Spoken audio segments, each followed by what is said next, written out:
This review is of the wmLzhen OBD2 port immobilizer tool for to protect your OBD port so that people can't scan it and steal your vehicle, and so that they can't access the data, make changes to your car, that sort of thing. So this is a carrying case. I'm not really happy about it because it's a screw together one, so it can easily come undone, unfortunately. I'm going to show you the different parts, and then I'm going to do the installation for you. So it's just a screw together, empty thing for you to put stuff into, and I've discovered that you can take both of the bolts and also the tool for installing the bolts, well, the bit for installing the bolts, that is, and that all fits into here, so that's good. And these bolts use a special kind of, I don't know what the word is, well, special kind of bit. And I don't know if I've ever seen this particular bit before. I have a lot of different bits. I don't think I have one like this, so that's good. This is the tool that you put the bit into, and unfortunately, it comes out very, very easily. And it's a little bit fidgety to get it to fit onto the bolt. Just kind of have to, there we go. So it's a bit of a pain in the butt. Now, in order to do the installation, you'll have to put the bit in here, and then you're going to take this piece and it's going to go over the protrusion on your OBD port. Now, if you have an OBD port that's an innie instead of an outie, you probably won't be able to use this. But if it's an outie, this goes on, and then you're going to take this and you're going to put it over it in the same, sorry, wrong way. So like that. So imagine that this is the OBD2 port. It's installed. It goes on there like that. So if the protrusion is on the top, then the wider part of this is going to be on the bottom. If the protrusion is on the bottom, it'll be flipped this way. Either way, it doesn't matter. You don't have to worry about magnets screwing up. You don't have to worry about easy to remove bolts, because these bolts are a little more difficult. Yeah, in my opinion, they're more difficult. I don't know about professionals who are thieves and stuff like that. But you're going to take one of your bolts and slide it onto this, or into this. Again, it's a little bit difficult. You have to, there we go. It only seems to fit one way. And so if the port is being installed like this, you're just going to take that, put it in the hole, and you're going to turn it until it can't be turned anymore. Tighten it up real nicely so it's not going to become loosened. See, that comes off so easily by the rattling around of your car and so on. And then do the same thing with the other one. And this will hold on to the port very firmly. And the only thing I'm not sure about with this is this inner piece is clearly made of metal, but is the other piece also made of metal? Let's find out. Okay, so if we listen to the sound, I'll do this first. That's definitely metal. And this one, also metal. They both have that ringing sound when they get struck. You can go like this. It's not so easy like this though. But you can kind of hear that it's not plastic. And that's very important, because if you get an OBD port cover that is made of plastic, it's going to be a cinch for a thief to cut it off. And that's exactly what you don't want. You want to make it as difficult as possible for them to remove it. So if it's just a magnetic lock, magnetic locks are pretty simple to manipulate. All you got to do is have a couple different kinds of locks or magnetic pieces with you, and you'll be able to get it open pretty quickly. If you're using screws or bolts that have standard heads, like flat edge or Phillips or Hex or any of the other regular ones that you can get in a kit, like say this one, which has lots and lots of different kinds of, there's Torx and all kinds, then the thief is probably prepared for that eventuality. But if you get one with very unusual bolts, or custom bolts that can't be removed by any normal thing, then you know that you're probably in luck. Now, maybe the thieves go around and they buy every single OBD port cover that comes out, and then they have every single tool as well, because you get the tool with the port. But yeah, that's the problem. Now, the important things to remember here are to put it on correctly, make sure it's fully tightened, pull hard to see if it'll come off. If it does, try to install it correct again, and you may have not installed it correctly. But if it doesn't work, if it doesn't stick, then you're going to have to find something else. This is the fourth one that I've tried, and in my opinion, this one is better than the other three. One of them had magnet, another one had an easy kind of bolt to deal with. The other one, and then the third one, I don't remember exactly, but they were all easy to remove as long as you didn't have to cut through them. They were so easy, you didn't need to cut through them. All you had to do was understand how they worked. So I think that of the four, this is the best, but we're going to go outside to my car. I'm going to remove the one that's on there right now. I've got my keys for that one ready.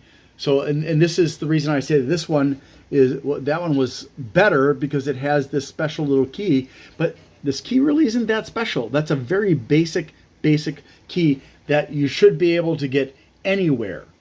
It's a very basic one that I remember having seen for a long time ago. So it's not really that safe, because a good thief is going to be carrying around a ring of standardized keys that are used, because a lot of the lock companies are very, very lazy, and they put the exact same lock with the exact same keying on everything. And there have been exposés of this by various people. It's an embarrassment to the lock industry, but locks in general, like Schlager and the other ones, they produce Master Lock and Quickset.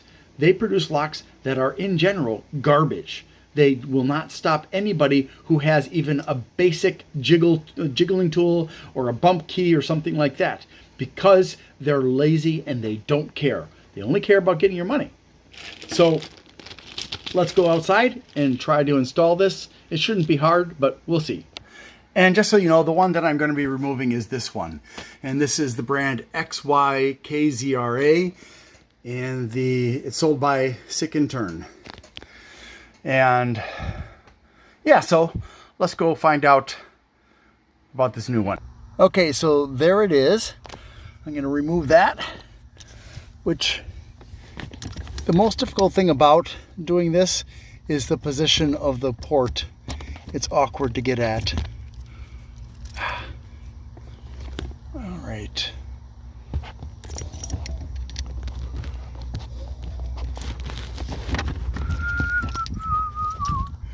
See, it just came off just like that. Very easy to remove. So that one's done. Now I'm going to try to set up the camera so that you can watch me install this, but it's going to be a real pain in the butt in my experience. Here is the port. So I'm going to open up this bag. It didn't come in this little Ziploc-y bag. I use this because it's convenient. And get my tool ready here. Where is it? So that's ready. And now I got to get those pieces out. So the first thing we're going to do is we're going to look at the orientation of the lock. Oh, fun. So much fun. I'm upside down now.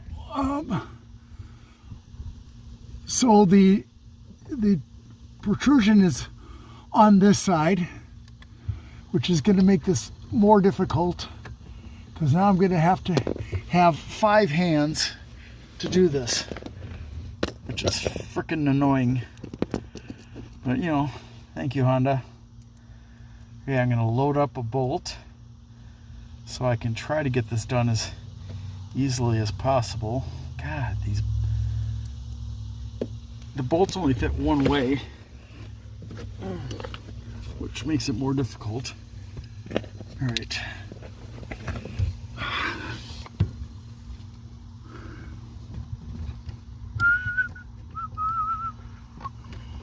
Okay, that's there.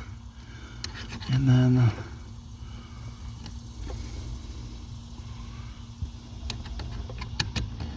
that's that. And now all I've got to do is get this one bolt in, and then it'll stay in place.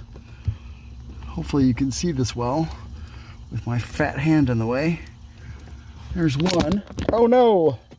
Thanks for watching. I need to ask for your help. On December 11th, 2024, Amazon fired me under false pretenses, and the 17th, I had surgery for the injury that occurred at Amazon that Amazon and Sedgwick refused to take responsibility for.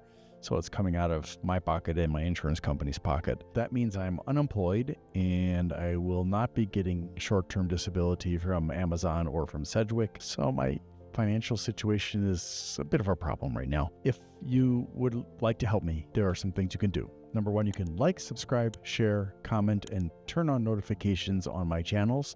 Number two, if you'd like to give a one-time donation, and please don't do this if you can't afford it, you can on the Glenn's Fast Reviews channel do a super thanks. Number three, if you would like to help me on a monthly basis, you can become a member on Glenn's Fast Reviews, or you can go to patreon.com/GLENNMII and become a member there. Thank you so much for your support.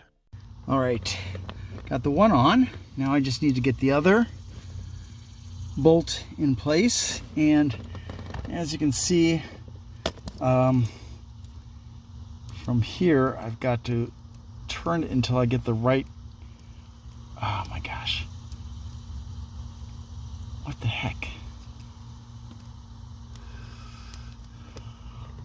Oh, this is, yeah, a little bit annoying to get that. There we go. So now I just got to find the other hole, which is there, and I can screw this in place. This was a lot easier than I thought it was going to be. It was easier to do this one than it was to do this one. And I'm not really sure how it worked out to be so much easier. But again, once you've got it installed, you tighten up those bolts, give it a good tug, and it's not coming off.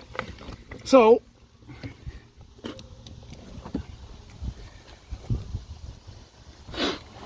now we can say that your OBD port is fairly safe, and this is better than the other OBD2 ports that I have reviewed.